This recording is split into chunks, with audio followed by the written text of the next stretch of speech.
In the heart of the jungle, a civilization built pyramids that touched the sky. But these were not just monuments, they were altars of blood. The Mayan gods were not benevolent, they were hungry. And the price for their favor was the human heart. This is the story of a world where life was sustained by death. It is a journey into the terrifying rituals of Mayan sacrifice. For the victims, it was an agonizing fate filled with terror and pain. Their final moments were an offering in a horrifying display of power and belief. To understand the sacrifice, one must first understand the Mayan world. It was a universe balanced on a knife's edge, a cosmic stage where gods and mortals played their part. The lush, suffocating jungle was not just a home. It was a living entity filled with both life-giving resources and soul-stealing predators. Every rustle in the undergrowth, every shadow in the canopy, was a reminder of the thin veil separating order from chaos, life from a swift, brutal end. Rising from this green hell were the Mayan cities, Tikal, Calakmul, Palenque. These were not mere collections of huts, but sprawling metropolises of stone and plaster, testament to an incredible civilization.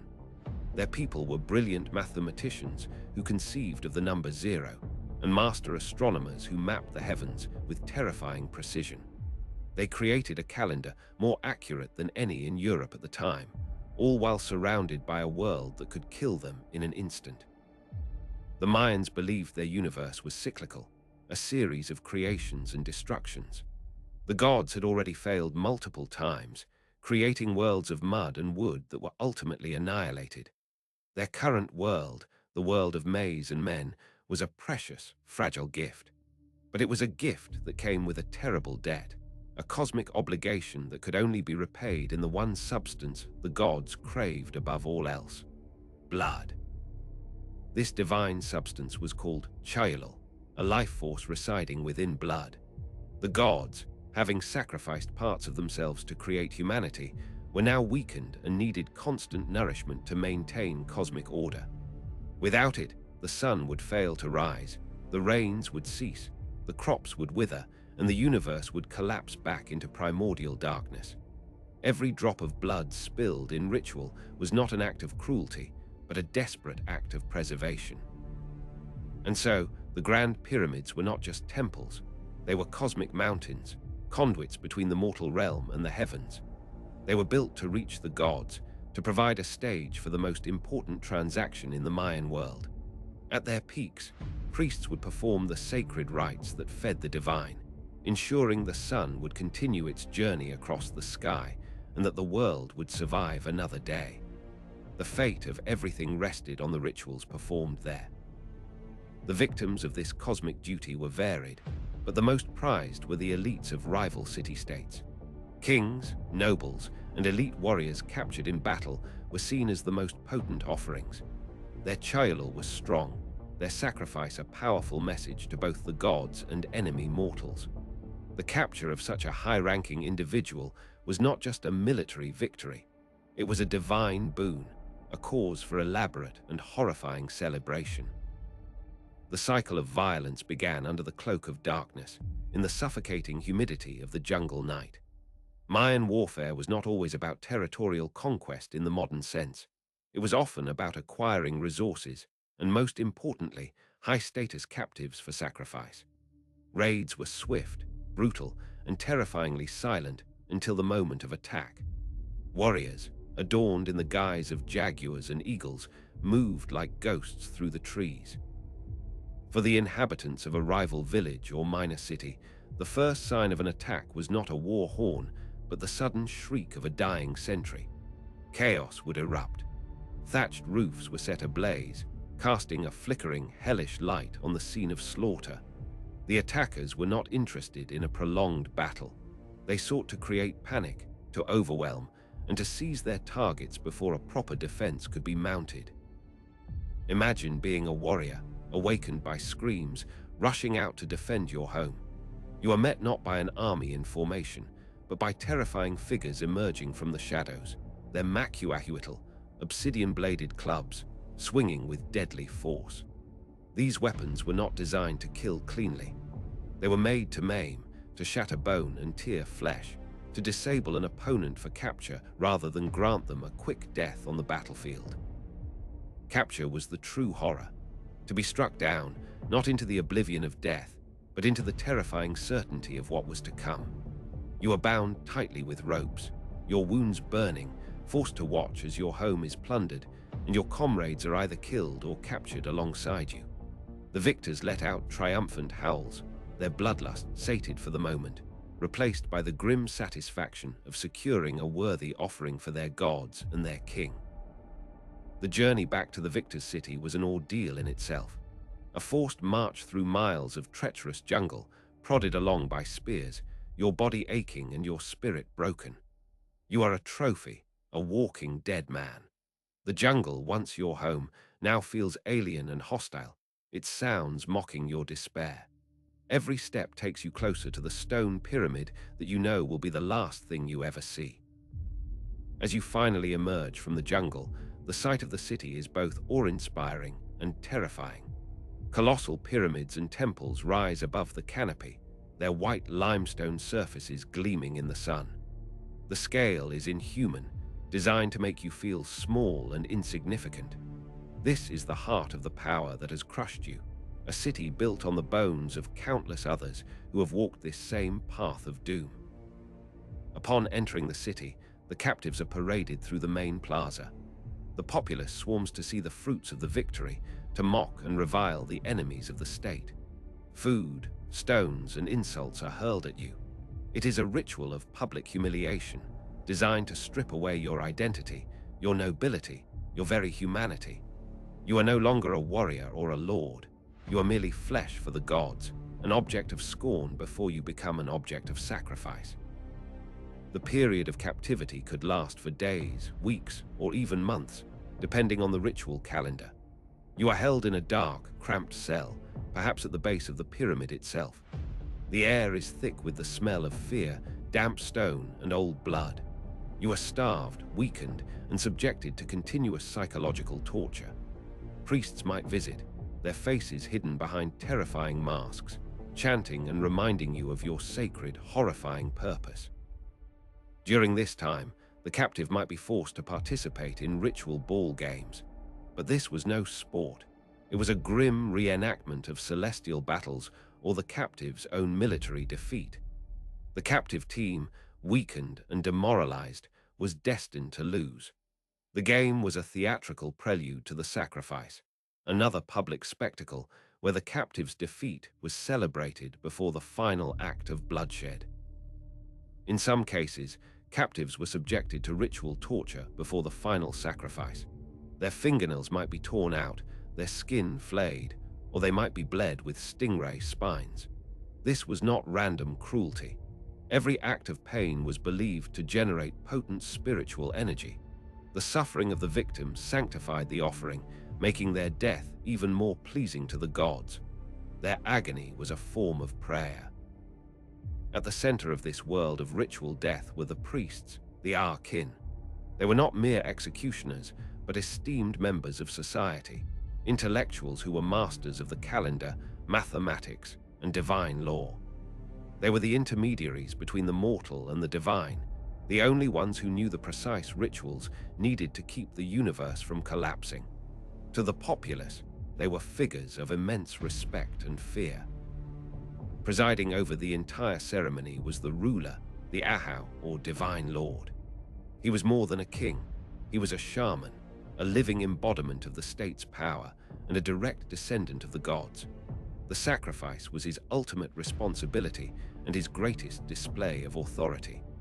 By offering the lifeblood of a rival king, he not only nourished the gods, but also cemented his own power, demonstrating his ability to control the forces of both life and death. Assisting the high priest were specialized executioners, known as nakom. These were not priests, but men chosen for their grim task, a role that was both horrifying and held in high ritual esteem. A nakom's hands were steady, his heart cold. He was the instrument of the god's will, the one who would hold the victim down and make the final brutal cut. His role was functional, precise, and utterly devoid of mercy, a chilling personification of the ritual's violence. When the appointed day arrived, a day chosen by the priests for its astrological significance, the final preparations began. The captive was taken from his cell, and his body was painted a brilliant, terrifying shade of blue. This was the sacred color of sacrifice, the color of the divine. He was then adorned with a tall paper headdress and other ritual finery, a macabre act of dressing a man for his own death. He was no longer a person, but a sacred effigy. The grand procession then began. The victim was led from his confinement towards the main plaza and the base of the pyramid. The city would be in a state of frenzied celebration. The air would be thick with the smoke of burning copal incense, the rhythmic, heart-pounding beat of massive drums, and the shrill, hypnotic sounds of flutes and whistles. The entire populace turned out to witness the divine act. This was a spectacle of power. The procession was a calculated display meant to awe and intimidate. It reinforced the social order, reminding everyone of the king's might and the priest's connection to the gods. For any enemies or rivals watching, it was a stark warning of the fate that awaited them should they challenge the city's authority.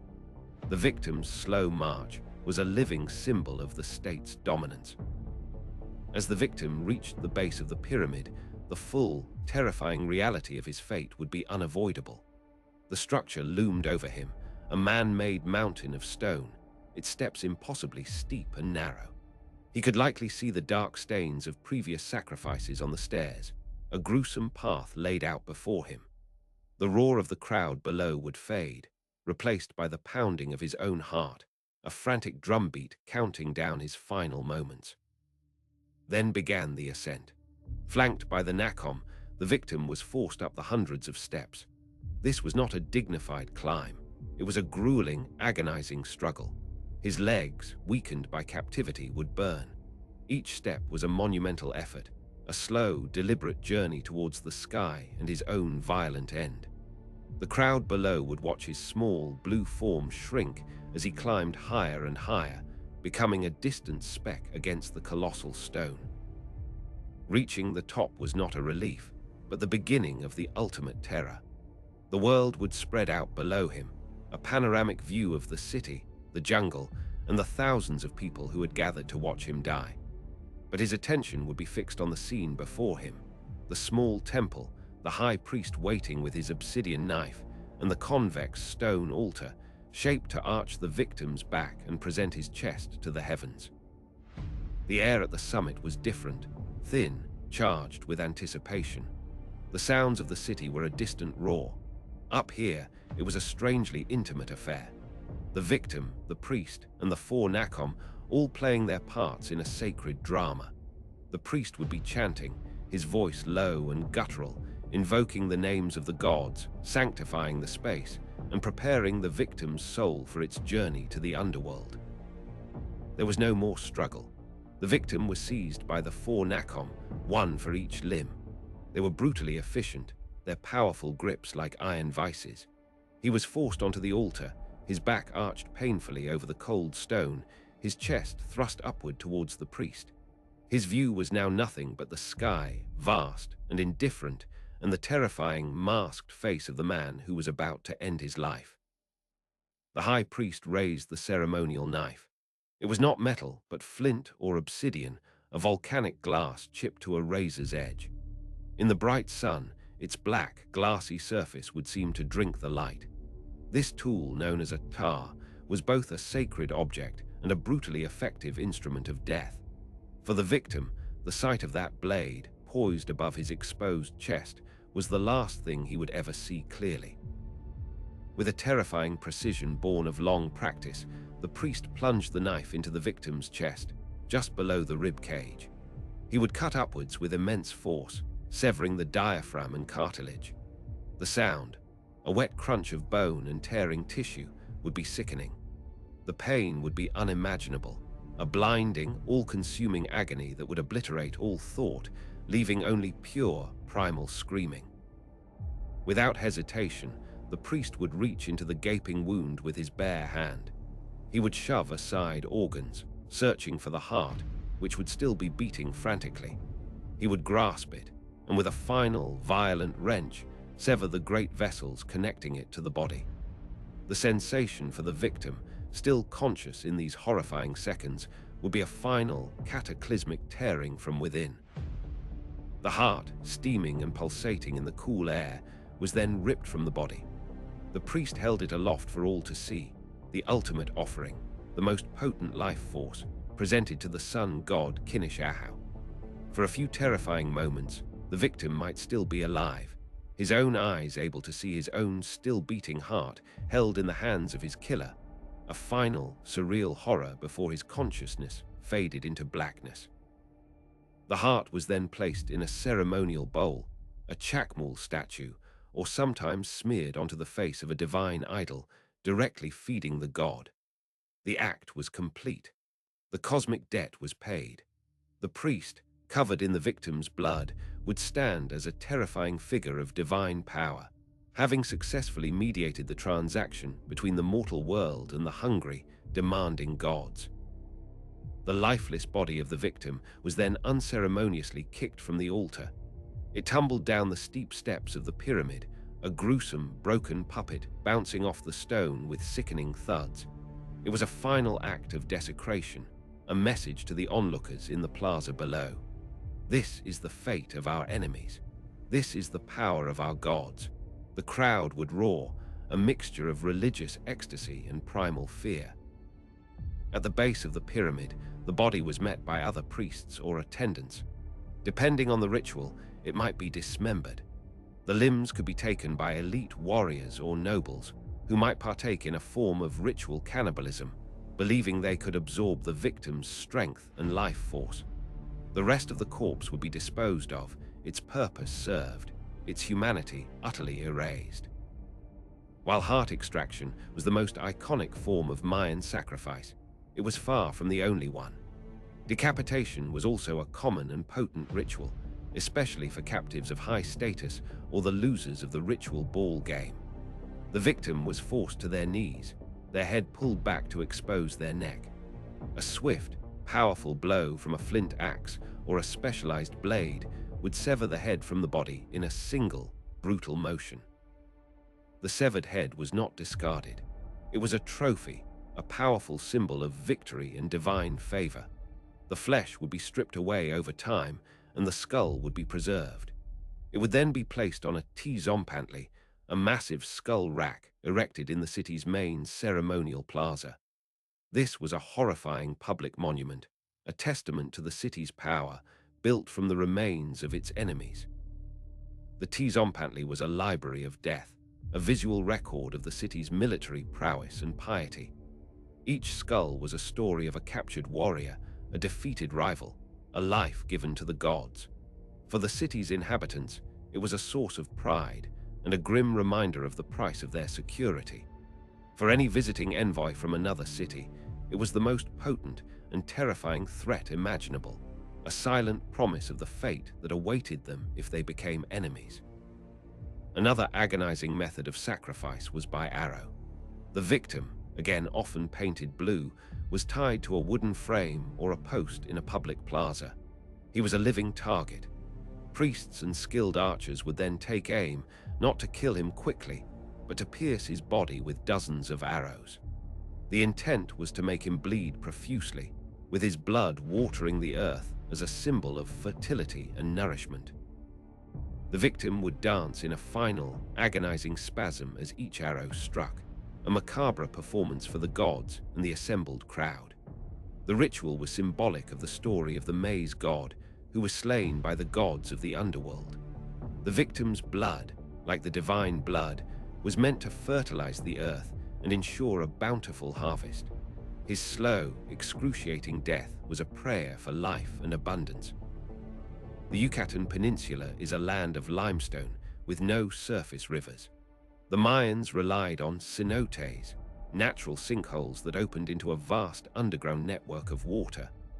These were not just water sources, they were sacred portals to Xibalba, the underworld, and the home of the powerful rain god, Chark. When droughts threatened, Chark demanded appeasement, and the cenotes became places of sacrifice. Victims intended for the cenote were often not warriors, but men, women, and especially children, who were seen as pure and close to the divine. They were not violently killed at the edge. Instead, they were adorned with fine jewelry of jade and gold, given hallucinogenic drugs to calm them, and then simply cast over the edge into the dark water below. Their slow drowning was seen as a message to Chark, a plea for rain. For those cast into the cenote, death was a terrifying, lonely ordeal. Plunging into the cold, dark water, their heavy jewelry pulling them down, they would struggle in the murky depths. The sheer, slick walls of the sinkhole offered no escape. It was a slow, terrifying death by drowning in a place the Mayans believed was a literal gateway to the realm of the dead. Their last moments were spent in a dark, watery tomb. Archaeological dredges of the sacred cenote at Chichén Itzá have confirmed these stories. The skeletons of hundreds of individuals have been recovered from its depths, along with a treasure trove of offerings: gold bells, jade plaques, obsidian knives, and pottery. The bones tell a grim story, with a disproportionate number belonging to children and young adults, silent witnesses to centuries of desperate pleas to the rain god. Sacrifice was not limited to captives. The Mayan elite themselves believed their own royal blood was the most potent offering of all. This led to the pervasive ritual of bloodletting.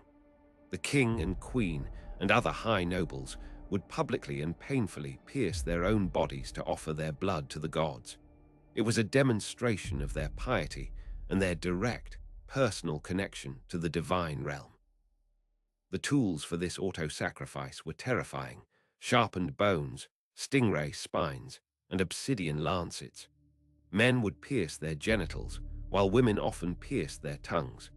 The blood was collected on pieces of bark paper, which were then burned. The Mayans believed that the rising smoke from the burning, blood-soaked paper would carry their prayers directly to the gods, opening a vision serpent through which they could communicate. So why this obsession with blood and death? For the Maya, the universe was a living, conscious entity that required active maintenance. The gods were not omnipotent. They were powerful but fallible beings who could die or grow weak. Human sacrifice and bloodletting were not acts of gratuitous cruelty, but a solemn, terrifying duty. It was the price of existence, the cosmic tax required to keep the sun in the sky and the world in balance.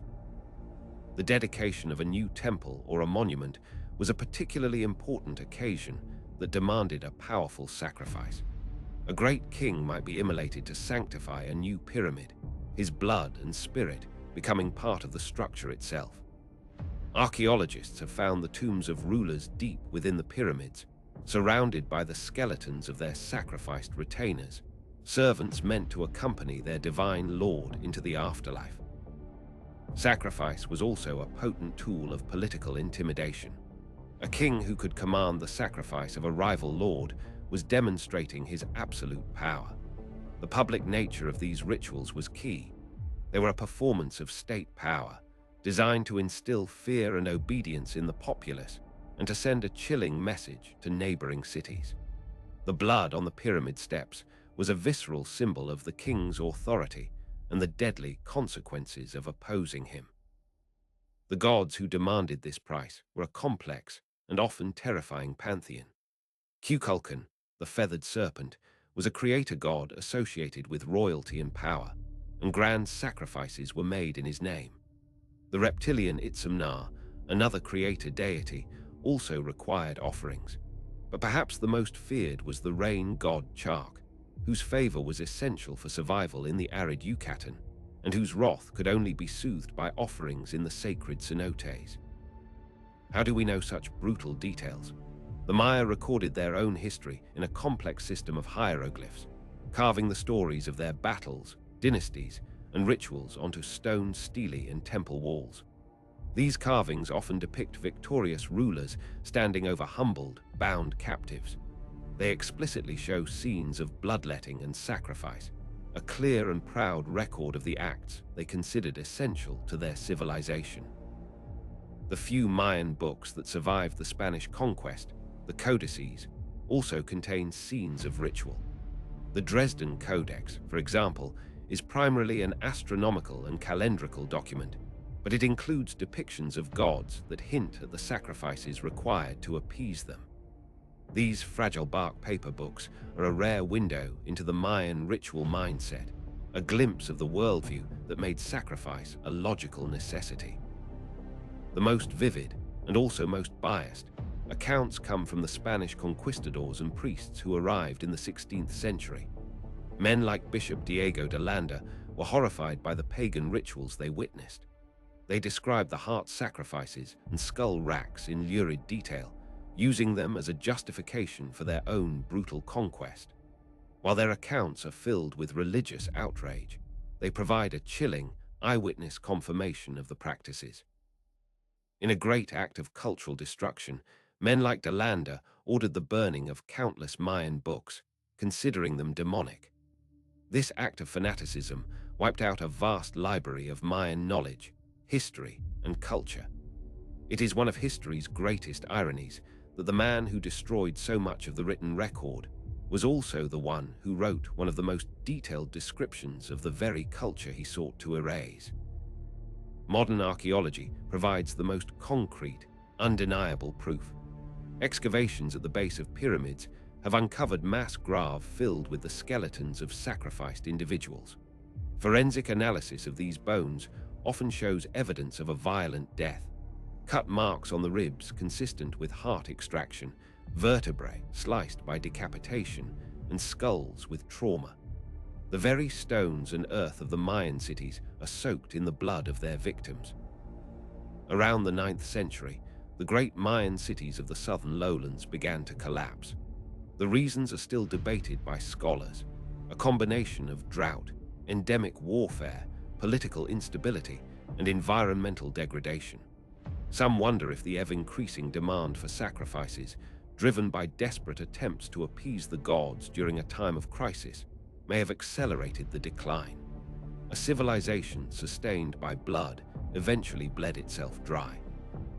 The legacy of the Maya is a profound and disturbing paradox. They were a people of genius who developed writing, art, architecture, and science to breathtaking heights. Their understanding of time and the cosmos was unparalleled in the ancient world. Yet, this same civilization practiced ritualized violence on a massive scale, believing that the suffering and death of human beings was necessary to keep the universe running. It is easy for us in the modern world to dismiss them as savage monsters, but to do so is to ignore the power of belief. For the Maya, sacrifice was not murder. It was a sacred, communal act of creation. They were not killing a person as much as they were transforming life force, recycling a soul to feed the divine engines of the cosmos.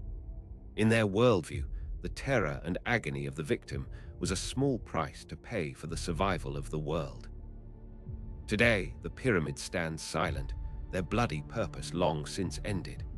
The voices of the priests and the screams of the victims have been replaced by the calls of birds and the whispers of the wind. But the stones remember. They are a chilling monument to a worldview where the line between life and death, piety and cruelty, was drawn in blood. They remind us that even the most brilliant civilizations can be built upon a foundation of terrifying darkness.